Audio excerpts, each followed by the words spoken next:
Continuando con volúmenes, vamos a hablar ahora del método de las arandelas. Arandelas define el volumen como pi por una resta de radios al cuadrado, donde el primer radio obviamente va a ser el radio más grande, o sea, la figura que tenga el volumen más grande, menos la figura con el volumen más pequeño.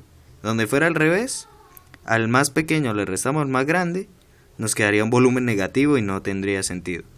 Y eso es multiplicado por la altura, la cual desde discos habíamos dicho que esto se convierte en un diferencial X o de Y.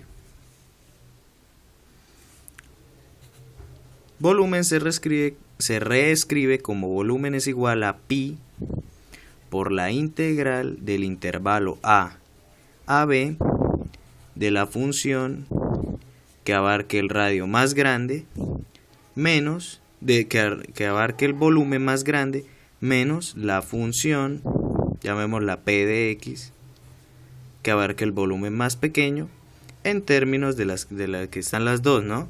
Imposible que este quede en términos de x y este en y este en términos de y. O todos son x o todos son y. Listo. ¿Qué debemos analizar de volúmenes?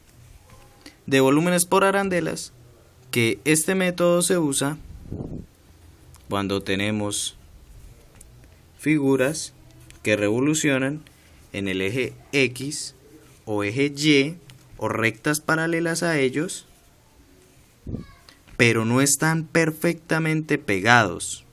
Es decir, supongamos esta figura.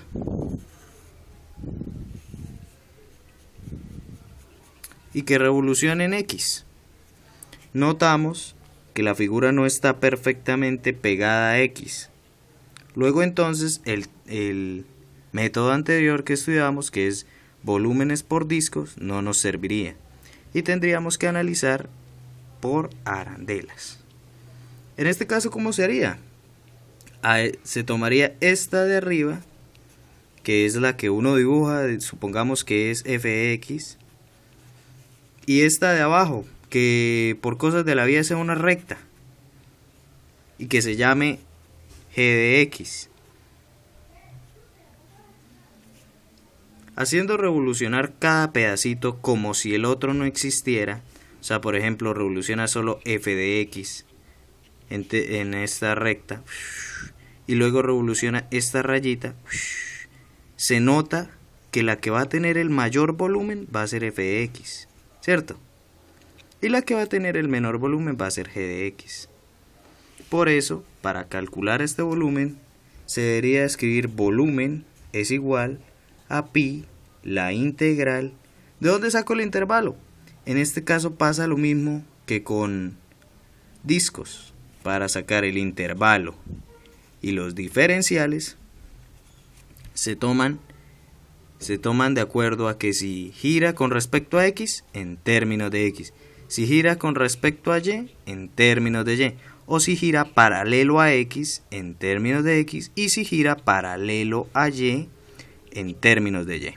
Entonces, sabiendo esto, saco el intervalo de x, puesto que revoluciona en x. O donde revolucione paralelo a él también. Listo. Volumen es igual a pi la integral de a b de la resta de estos, por así decirlo, como vimos acá, radios, funciones, pero cada una debe estar elevada al cuadrado, menos g de x elevada al cuadrado. ¿Y en términos de qué? De x, porque revoluciona en x, o también porque es paralelo a x. En esos dos casos se toma así. Entonces, si revoluciona en x, queda en términos de x. O si revoluciona paralelo a x, queda en términos de x.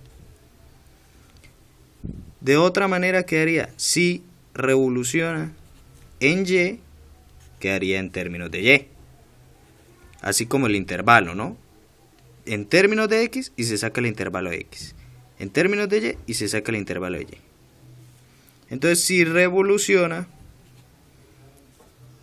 paralelo a Y también va a estar en términos de Y.